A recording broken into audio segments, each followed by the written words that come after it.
이어서 복음과 기독교 세계관 교재 2과 시작하겠습니다. 7교시입니다. 지난 시간과 겹치는 부분이 꽤 있을 겁니다. 목차를 보면 첫째, 복음 위에 기독교 세계관이 열린다.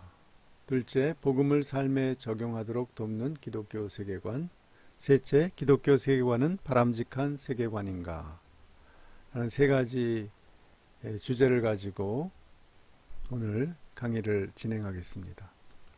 첫째, 지난 시간에 우리가 성경을 근거로 해서 특히 로마서를 중심으로 복음을 이해했습니다. 복음은 참 간단해요. 네 가지 질문을 생각하시면 됩니다. 하나님께서 의로우신 하나님이 분명히 우리에게 계시다는 것을 우리가 알 수 있는 길이 있다. 그런데 두 번째, 우리는 지금 어떤 상황에 있는가? 우리는 그 하나님을 떠나서 하나님 뜻대로 살지 않고 있고 하나님이 미워하시는 죄를 짓고 있다.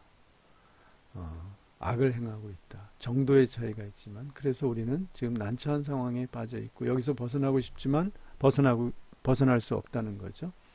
세 번째,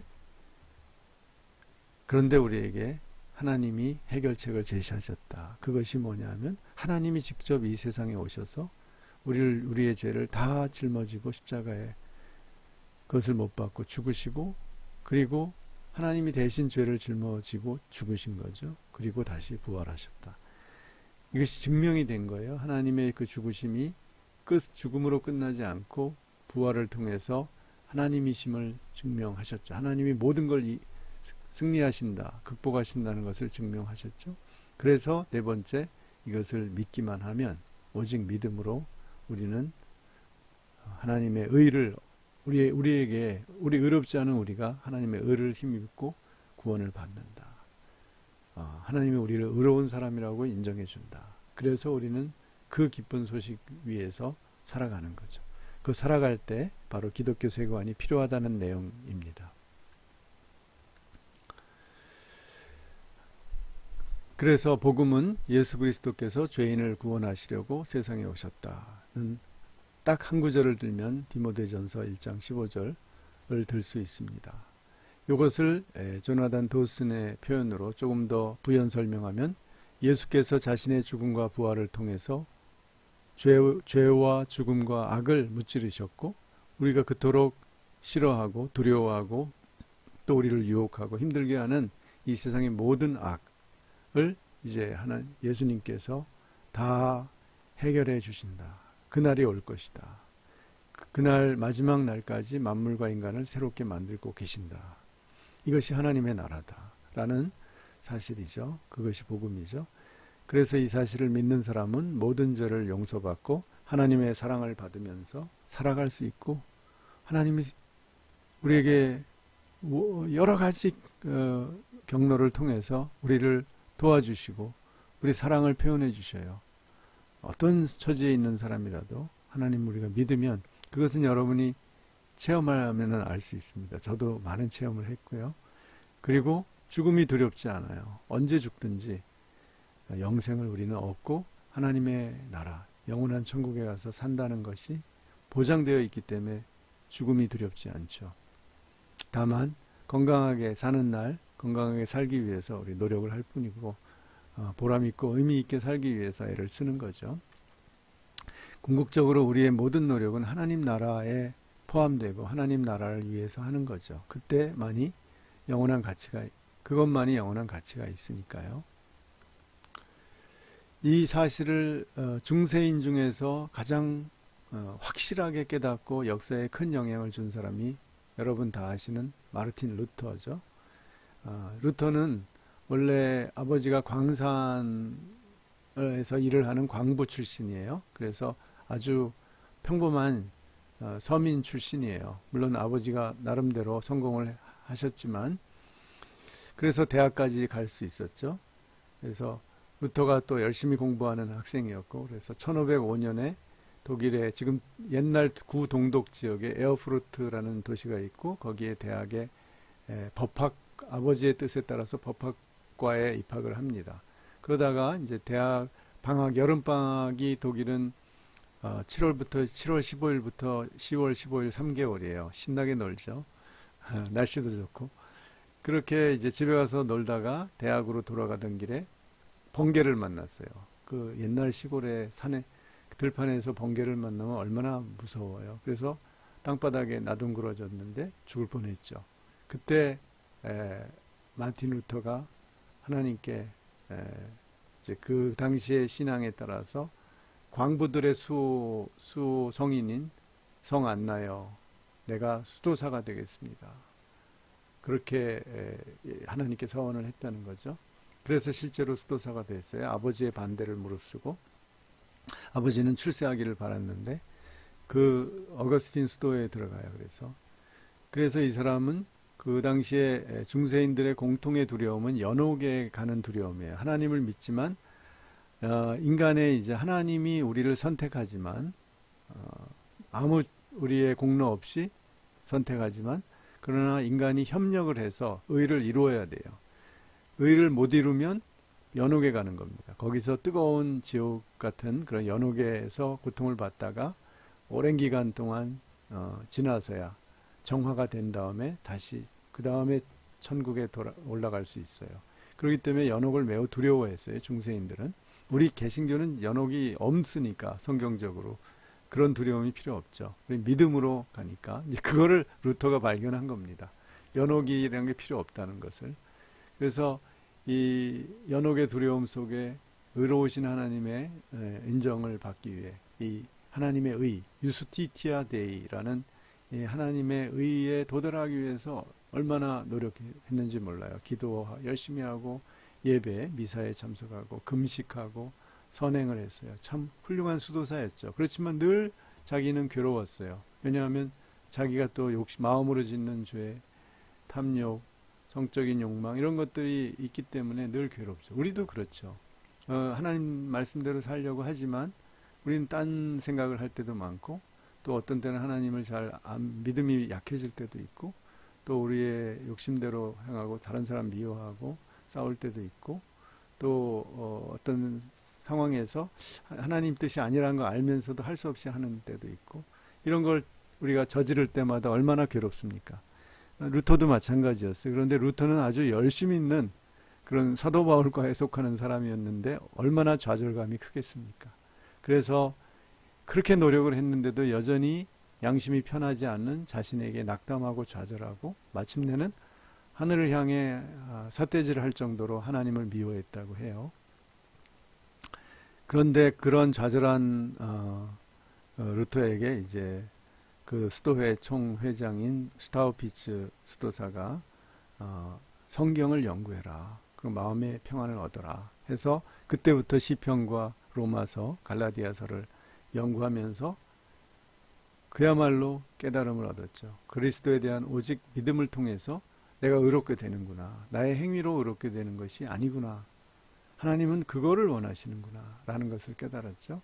그래서 하나님이 우리를 의롭게 하시는 것이지 내가 내 행위로 다 의롭게 되는 것이 아니야.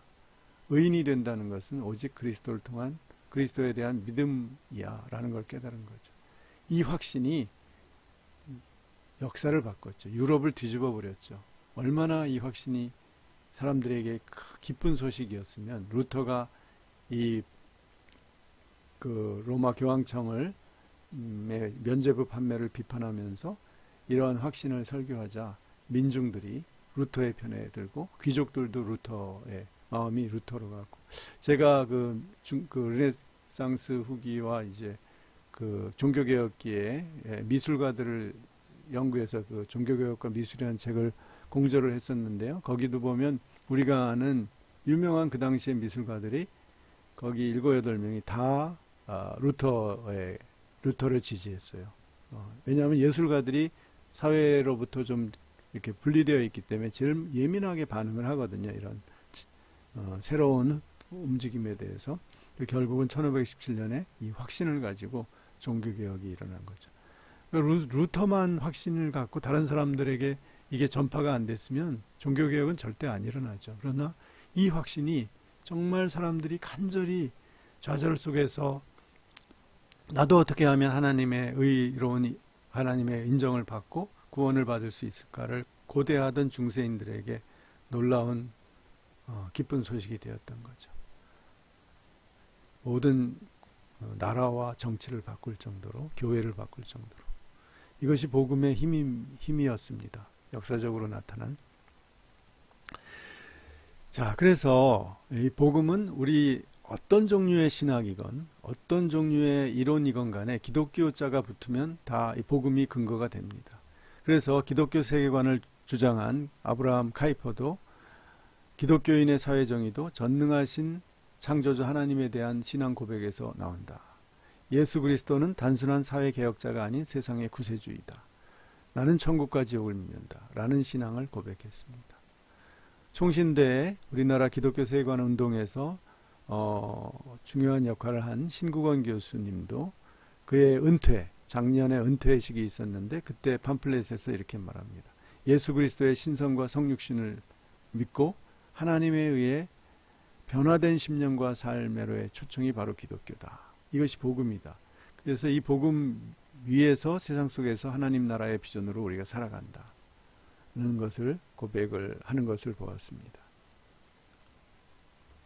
그래서 이제 이러한 복음을 믿는 신앙, 하나님이 우리를 의롭게 하시는 것이지 우리가 뭐 기독교 세계관 좀 열심히 한다고 해서 좀 알고 열심히 그걸 실천한다고 해서 우리가 의롭게 되는 게 아니라는 거죠. 우리는 항상 이 믿음, 우리는 보잘것없고 실패해도 하나님은 우리를 구원하시고 구원을 이루시고 완성을 이루신다는, 하나님은 승리하신다는 이 믿음으로 살아가는 것이죠. 그 한 방편이 기독교 세계관이다라는 겁니다. 그래서 두 번째, 복음을 삶에 적용하도록 돕는 기독교 세계관. 첫째, 기독교 세계관은 복음주의를 보완하고, 두 번째, 기독교 세계관은 개혁적이다 라는 이야기를 하겠습니다. 첫째, 기독교 세계관은 복음주의를 보완합니다. 이 복음주의라는 신학과 교회가 있는데요. 이것을 영어로는 에반젤리칼리즘이라고 합니다. 우리가 선교를, 복음 전도를 에반젤리즘이라고 하죠. 상당히 연결되는 말이에요. 이 복음주의가 이 복음 전도를 중시하거든요. 기독교의 본질인 예수 그리스도의 복음을 믿고 복음대로 살고 복음을 전파하는데 온 힘을 기울여요. 그래서 이 세계 선교의 주력이 바로 이 복음주의 교회입니다. 우리나라 대부분의 개신교 교파와 교회들이 여기에 속하죠. 그래서 우리나라는 복음주의 성격 또는 다른 말로 보수주의 성격이 굉장히 강한 교회가 강점입니다. 그런데 이 복음주의 교회, 우리가 보통 교회 가면은 경험하는 이 복음주의 교회의 장점과 단점이 있어요. 장점은 신앙생활에서 구원의 감격을 유지해요.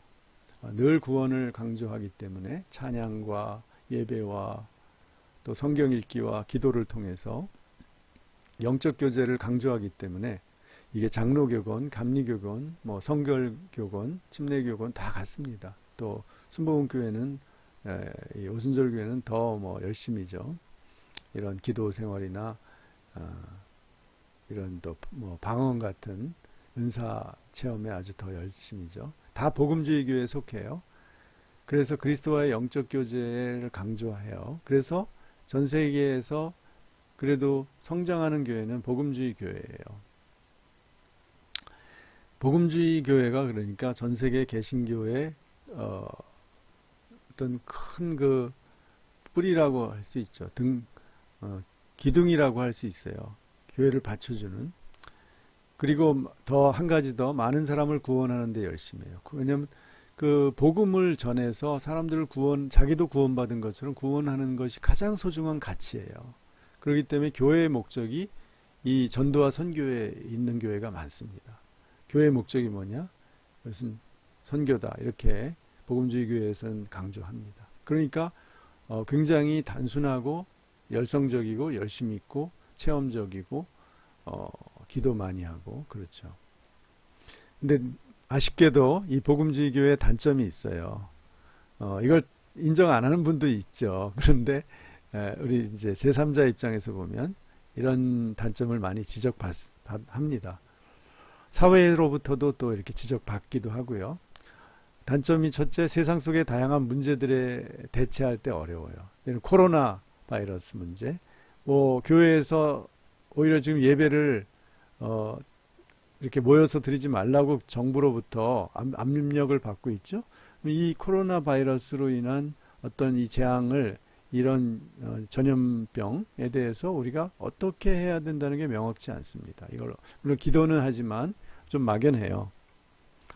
뭐 우리가 그걸 예를 들면 백신을 빨리 한국에서 개발을 하면, 아니면 전 세계에서 개발을 하도록, 그래서 이런 감염자와 또 이 사망자를 줄이도록 하는데 우리가 열심히 기도하자라든지, 이런 구체적인 세상의 문제들에 대해서 사회 속에 우리가 매일 경험하고 영향을 받고, 지금 나라가 정지될 정도로 비상사태를 선언하는 나라들이 많은데, 그 구체적으로 그것을 위해서 기도하는데 좀 어려움을 겪는다는 거죠. 어떻게 또 우리가 노력할 것인가, 크리스찬들 이런 걸 제시하는데 어려워요.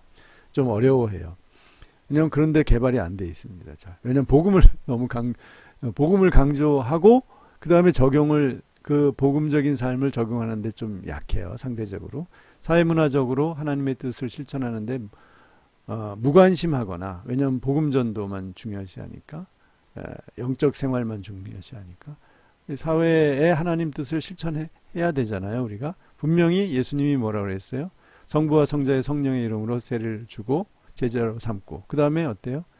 내가 가르치고 분부한 것을 가르쳐 지키게 하라. 지키라고 했잖아요. 실천하라고 했잖아요. 사회 속에서, 교회뿐만 아니라 사회 속에서, 가정에서, 학교에서, 또 우리 경제생활에서, 정치, 문화, 모든 영역에서 실천하라고 하셨거든요. 그런데 여기에 대해서 무지 어떻게 해야 할지 잘 몰라요. 그래서 불행한 결과가 신앙 따로 생활 따로 이원론에 빠지기 쉽습니다. 예를 들면 뭐 한 예를 들어서, 이건 그냥 구체적인 건 아니고, 어떤 크리스찬 기업을 하는 장로님이 사장인 기업에서 이제 기업 운영은 그냥 자본주의 방식대로 어떻게든지 빨리 돈을 많이 버는 방식으로, 뭐 여러 가지 방법이 있겠죠. 별로 사람들이 안 좋아하는 방법도 쓸 수 있고요.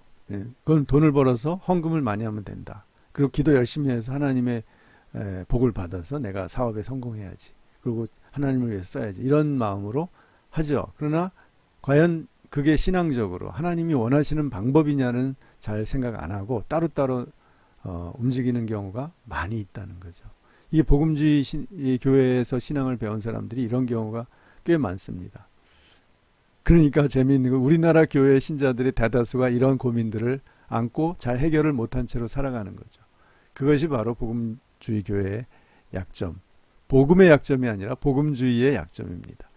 이것을 돕기 위해서 이제 기독교 세계관이 필요한 거죠. 그래서 기독교 세계관은 이 복음주의를 보완하는 성격을 가져요. 모든 시대와 모든 영역에 대해서 하나님의 주권과 통치를 강력하게 믿어요. 하나님이 창조하셨고 지금도 통치하시는, 섭리하시는 주인이다. 그러니까 우리가 사회도 방치하거나 무관심하면 안 된다라는 거죠. 그래서 이 타락한 이 세상도 불로 없어질, 불로 타버릴, 그래서 아무 이제 용도 폐기될 세상이 아니라 요한계시록에 보면 이제 완전한 상태로 회복될, 심판을 받지만 마지막 완전히 계시록 21장에 보면 새하늘과 새 땅이 이 땅에 임하죠. 그리고 목회자와 신자 모두가 하나님 나라의 사역자라는 자각을 해요. 보통 복음주의 교회는 목회자만 하나님의 종이고 사역자예요. 신자들은 나 하나님의 종이라는 표현 잘 안 쓰죠. 그냥 신자, 성도, 그리고 사역자는 목회자예요. 그런데 이 기독교 세계관에서는 우리 모두가 목회자나 일반 신자나 다 성도고, 성도는 다 하나님 나라에 구원받은 하나님 나라의 하나님의 그리스도의 종이고 제자고 사역자다. 우리도 그 사역이 교회에서만 하는 게 아니라 이 사회에 나가서 우리 하나님 나라의 사역자로 살아야 한다. 이라는 사명감을 강력하게 주는 거죠. 왜냐하면 사회도 하나님의 통치하시는 영역이기 때문에. 그래서 이 사회와 자연까지도 이제 해방될 것을 구속될 것을 믿습니다. 로마서 8장 21절에 근거해서 피조물도 썩어짐의 종노릇 한 데서 해방되어, 즉 타락의 상태에서 해방되어서 하나님의 자녀, 신자들이죠. 자녀들의 영광의 자유에 이르기를 지금 학수고대하고 있다. 그래서 예수님이 십자가에 죽으신 게 우리만, 인간만 구원하는 게 아니라 이 온 피조물, 온 우주와 모든 영적인 세계까지도 해방시키고 하나님의 나라로 만드는, 회복하는 것을 기대하면서 살아가죠. 그러니까 굉장히 나만 구원받고 이 영원 구원만 되어서 천국 가면 된다. 그래서 많은 사람이 영원 구원만 하면 된다, 받으면 된다라는 좁은 마인드에서 더 넓어지죠. 이 온 세계가 이제 구원받을 것을 기대하면서 회복될 것을 기대하면서 살아가는 거죠. 제가 지금 온 세계가 구원받는다는 건 모든 사람이 다 구원받는다는 뜻은 아니에요. 우리 예정신앙에 따라서 하나님이 선택하신 사람이 구원받죠. 그게 누군지는 우리는 모르니까 열심히 전도해야죠. 국민의 4분의 1인 개신교와 카톨릭교회의 상황입니다. 지금 우리나라를 보면 대통령이, 우리 문 대통령이 카톨릭 신자입니다. 그 다음에 우리 야당 당수인 황교안 씨도 개신교죠. 그분은 신학교까지 나왔어요. 전도사 자격까지 있다고 합니다. 그러니까 봐요. 우리나라 양대 정당의 대표가 다 개신교, 기독교에 속해요. 카톨릭교회 포함해서. 그래서 그게 이제 상징적인 것이고, 국민의 4분의 1, 25%가 지금 기독교 교회에 속합니다. 그래서 삼위일체 하나님을 믿습니다. 그렇기 때문에 제일 종교예요, 기독교가. 불교는 지금 20% 아래로 떨어져서 한 18.5% 뭐 그 정도라고 해요. 그러니까 그만큼 다수를 차지하기 때문에 사회적 책임을 요구받는 거죠. 이번에도 뭐 절에는 사람들이 매주 가지는 않는 것 같고, 절보다 기독교가 그 지금 바이러스에 전파되는데 아주 그 중요한 거점이 돼서 그 사회의 이목을 받잖아요. 기독교의 지금 행보에 굉장히 사람들이 예민한 거죠. 그리고 중요하게 생각해요. 그리고 이건 부정적인 면이지만 기독교로부터 이단인 신천지가 나왔잖아요. 그러니까 그 사람들도 하나님 믿는다고 해요. 잘못된 교주, 그 자칭 보혜사 이만이라는 사람을 그리스도가 나중에 그리스도의 영이 그 사람에게 들어간다, 이런 황당한 주장을 하는 그런 사이비 이단이 되어서 문제지만, 하여간 기독교의 큰 그 영향 아래에 있는 거죠. 그런 것처럼 기독교가 지금 사회적으로 큰 아주 중요한 팩터가 된 겁니다. 그러니까 우리가 이 사회에 대해서 무책임할 수가 없는 겁니다. 국민 모두가 지금 기독교에 대한 주목과 기대를 하고 있기 때문에, 따라서 지금 교회는 교회, 사회는 사회, 이런 성속 분리의 이분법으로는 이 교회가 당면한, 우리 기독교가 당면한 문제들을 풀어나가기에는 너무 약합니다. 너무 무책임해요. 그래서 이렇게 하나로 봐야 된다는 거죠. 교회와 세상이 하나님의 통치 아래에 있다는 이론론적으로 보는 거죠. 그럴 때 문제가 우리가 더 접근하고 해결하기가 쉽게 되는 거죠. 그래서 모든 영역에서, 교회뿐만 아니라 사회 모든 영역에서, 정치, 경제, 사회, 문화, 뭐 교육, 체육, 뭐 등등 여러 영역에서 하나님의 의와 사랑을 실천하는데 크리스찬들이 앞장을 선다면 얼마나 좋겠습니까? 무책임하지 않고. 그럴 때 기독교가 정말 이 사회에서 수적으로뿐만 아니라 질적으로 리더십을 발휘하고, 사람들은 교회를 신뢰함으로써 선교의 문도 열리는 거죠. 사람들 요즘 전도해보면 정말 힘듭니다. 노방전도 저도 해봤지만 힘들어요. 그거 잘 안 됩니다. 왜 그러냐면 사람들이 교회의 문을, 마음의 문을 잘 안 열려고 그래요. 요즘 상황에서. 여러 가지 이유가 있겠죠.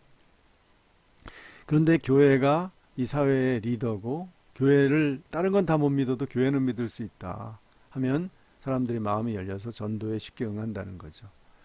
그래서 기독교 세계관은 복음주의를 보완하는 역할을 합니다. 두 번째, 기독교 세계관은 그러면 어떤 특징이 있느냐? 또 하나의 이 내적 특징을 보면 개혁적이다. 저는 이제 개혁교회는 리포엄드 처치라고 해요. 우리 장로교회가 속한 그것과 조금 구별해서 이제 개혁적 개혁이라는 말을 일반적으로 설명을 하려고 합니다. 이건 리포미스트라고 하는데요. 사전적 정의로는 불합리한 제도나 관습을 새롭게 뜯어 고치려는 태도라고 합니다. 이것을 적용하면 기독교 세계관도 개혁적인데 우리는 성경에 따라가 붙어요. 성경에 따라서 또한 성령의 인도하심에 따라서 불합리한 제도나 관습을 고쳐나가는 거예요. 즉 교회가 잘못된 제도나 비성경적인 제도나 관습이 있으면 고쳐나가고 내 삶이 그런 것이 있으면 고쳐나간다는 뜻이에요. 개혁적이라는 것은.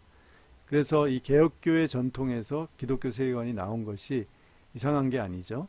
왜냐하면 개혁교회는 이름에 왜 개혁이란 말을 썼느냐 하면 이 성경에 따라 개혁하려고 하는 의지가 강했기 때문이죠.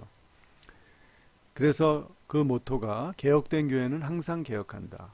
에클레시아 레포르마타 셈페르 레포르만다. 요거는 과거 분사고 요건 현재 분사죠. 그래서 한 번 개혁된 교회, 종교개혁 때 항상 개혁해 나간다. 우리가 잘못될 수 있어요. 그렇지만 고쳐나가면 돼요. 이런 어떤 희망과 원칙을 가지고 가는 게 개혁교회인데 이런 정신에서 기독교 세계관도 나왔다고 할 수 있죠. 그래서 성경과 성령에 따라 잘못된 제도나 관습, 신자의 생각, 행위를 고쳐나가는 거죠. 우리가 잘못돼도 고치면 돼요. 회개하고 고치고 다른 사람의 이야기도 듣고 성경 말씀을 깊이 묵상하고 또 신학적으로 사고를 해서 고치려고 노력을 하는 겁니다. 우리가 지금 당장 다 못 고쳐도 좋아요. 그러나 그런 방향으로 가는 것이 중요하다. 그런 책임감을 갖는 것이 중요하다는 거죠. 또 하나는 신자들에게 성경을 현실적이고 체계적으로 설명해요. 우리 교회에는 구원론 중심으로 되어 있기 때문에 우리의 죄와 예수 그리스도의 아까 복음을 강조해요. 구원론적으로 우리가 구원을 얻는 요 개인적 차원만 강조되고 끝나요. 그러나 이것을 창조, 타락, 구속, 완성, 역사적인 거시적으로 성경 전체를 이해하고 그게 체계적이란 말이고요. 그것을 현실의 각 영역에 적용하는 이 현실적인 면이 강합니다. 기독교 세계관은.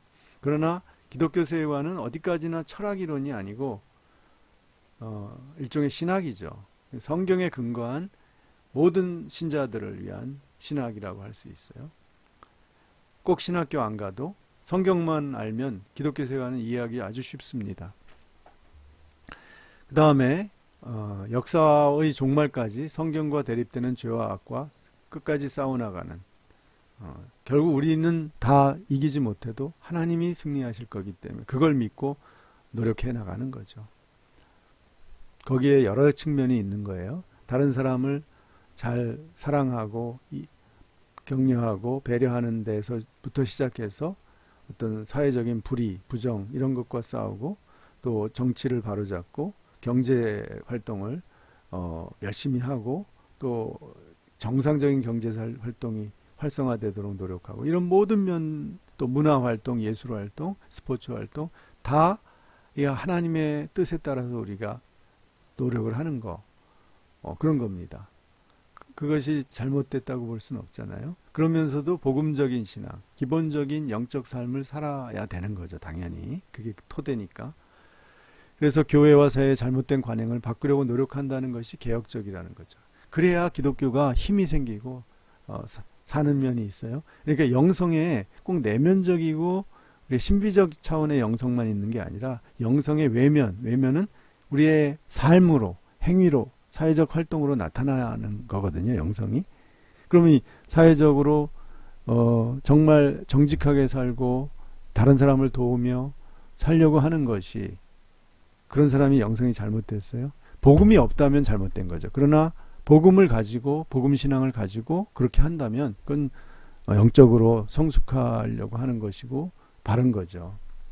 그런데 나는 신앙이 있다고 하면서 난 복음을 믿고 믿음으로 산다고 하면서 사회적으로 다른 사람 속이거나 다른 사람에게 피해를 주거나 그런 일을 계속하고 또 막 사람들을 미워하고 파괴적인 행위를 하고 그런 일을 계속한다면 결코 그 사람의 복음적 신앙이 정상적이라고 할 수 없죠. 고쳐야죠. 그것은. 자, 마지막으로 기독교 세계관은 바람직한 세계관인가 한번 묻겠습니다. 우리가 지난 과 1과에서 바람직한 세계관, 일반적인 이제 종교적 세계관이나 정치적 세계관의 평가 기준을 제 나름대로 제시를 했죠. 책에서 제시했죠. 이제 한 5가지 됩니다. 첫째, 인간의 정서적 필요를 인정하고 개인의 인격적 체험을 존중한다. 이런 면이 참 우리가 살아가는데 중요하죠. 정서적 필요. 제가 나이가 드니까 이것이 매우 중요한데 제가 막 열심히 40, 50대 활동할 때 이런 걸 무시했다는 거를 많이 가족들의 정서적 필요, 내 지인들의 정서적 필요 그런 것을 무시했다는 것을 아주 깊이 통감하고 있습니다. 그런 인격적인 체험 이런 것을 존중하면 좋은 세계관이고요. 둘째, 인간과 세계에 확고하고 변함없는 삶의 조망, 어떤 신념을 주는 거죠. 그런데 그것이 이런 우리의 윤리적 기준에 맞아야 돼요. 신념은 강한데 그런 이단들처럼 인권과 평화, 정의, 사랑, 진실 이런데 전혀 관심이 없다면 특히 신천지에 보면은 막 사람을 소위 모략으로 속이고 자기들이 신천지인데 아니라고 하고 교회처럼 위장을 하고 그 다음에 일반 교회에 들어가서 그 교회를 파괴하시고 이런 굉장히 비윤리적인 거 아니에요? 반사회적이고 정정당당하게 자기네가 신천지면 신천지라고 밝히고 해야죠. 우리가 장로교회면 장로교회라고 하지 그러면 우리는 저 침례교회다 이렇게 얘기합니까? 그건 이상한 거죠. 그런 윤리적 기준이 없는 경우가 대다수입니다. 이 이단에. 근데 우리 기독교 세계관은 원리적으로 원천적으로 그것을 성경적으로 제시하고 있죠. 네 번째, 개인과 사회가 당면한 현실 문제 해결에 도움이 돼야 된다. 즉 우리의 영적 문제뿐만 아니라 구원의 문제와 영적인 삶뿐만 아니라 현실 문제에도 우리 신앙이 도움이 돼야죠. 힘이 돼야죠. 다섯 번째, 미래에 대한 희망과 영원한 가치의 가능성. 그래서 하나님께 우리의 미래를 맡기고 우리가 죽은 후에도 영원한 삶이 있고 이 땅에 하나님의 나라가 이루어질 것이다 라는 희망, 이런 것은 매우 희망적이고 긍정적이고 좋은 것이죠. 자, 마지막으로 기독교 세계관이 바람직하다는 걸 좀 정리를 해봤는데요. 물론 불완전한 얘기지만 그래도 이렇게 얘기할 수 있을 것 같습니다. 첫째, 인간의 정서적 차원을 중시하고 자율적인 인격을 가진 존재로 기독교는 인간을 봅니다. 둘째, 인간과 세계가 한 하나님에 의해 선하고 완전하게 창조되었다고 봄으로써 인간과 세계에 대한 확고하고 변함없는 삶의 조망을 기본적으로 주죠. 그러나 물론 그것이 죄에 의해서 타락해서 지금 많이 망가졌다는 걸 또 철저히 인정하죠. 그래서 구원이 필요하다는 거죠. 세 번째, 타락하고 변질된 세상에서 인권과 평화, 정의와 사랑 같은 윤리적 기준을 제시하는 그런 세계관이다. 네 번째, 인간의 죄와 자연의 혼돈에서 오는 이런 현실의 문제들, 어려움들을 우리가 기도하면서 그냥 기도만 하고 있는 것이 아니라 이 사회 속의 필요와 또 어떤 당연히 우리가 해야 할 의무들, 책임들을 최선을 다해 해결하려고 노력하는 거죠. 그래서 진정한 크리스찬 의사나 간호사라면 지금 상황에서 이렇게 대구 같은 지역에 가서 막 헌신 봉사하는데 다른 사람들은 하는데 우리는 기도하기 때문에 안 한다. 이렇게 얘기할 수는 없는 거죠. 결코 하나님께서 너는 기도하고 의사인데 그냥 기도만 하고 의료 활동을 하지 말라. 절대로 우리 기독교 신앙에서 그렇게 가르치지 않죠. 다섯째, 세상의 종말이 오더라도 그것이 허무한 끝이 아니라 선한 창조가 회복되는 새로운 세상의 시작이라고 보죠. 그것이 어떤 절망적 상황에서도 또 이 세상에 큰 어떤 자연재앙이 온다 할지라도 우리는 절망하지 않습니다. 그것은 선한 창조가 회복되는 완성을 믿기 때문에 그렇죠. 이런 점에서 기독교 신앙을 우리가 제대로 갖고 제대로 실천하면 물론 그 가운데 이제 기독교 세계관이 도움이 될 수 있죠. 기독교 세계관은 바람직하다. 바람직한 세계관이다라고 이야기할 수 있겠습니다. 자, 우리 생각 나누기로 넘어가서 이 장을 통해서 이해한 기독교 세계관을 요약해보라. 짧게 한 3분의 1페이지 정도로 자기가 이해한 기독교 세계관을 정리하면 됩니다. 나는 기독교 세계관을 이렇게 이해한다. 두 번째, 기독교 세계관은 한국 사회와 교회에 어떤 기여를 할 수 있을까? 그러니까 여러분의 생각이에요. 기여할 수 없다라고 보도 좋습니다. 그러나 이야기를 듣고 뭔가 우리 교회에 또는 사회에 기여할 수 있는 면이 있다. 그러면 여러분이 생각한 점을 쓰시면 됩니다. 세 번째, 우리 시대의 기독교 세관을 실천할 수 있는 방법은 무엇일까? 기독교 세관을 지금 배우고 있는데 이것을 어떻게 실천할까? 앞으로 이제 자세히 배울 겁니다. 그러나 지금 단계에서 어떻게 하면 더 잘 실천할까? 한번 생각해 보시고 이 세 가지 질문에 대한 답을 A4 일매 내로 여러분 정리하셔서 과제로 사이버 캠퍼스에 올리면 됩니다. 과제 관리에. 자, 그러면 오늘 수업을 마쳤습니다. 다음 주에 봬요. 감사합니다.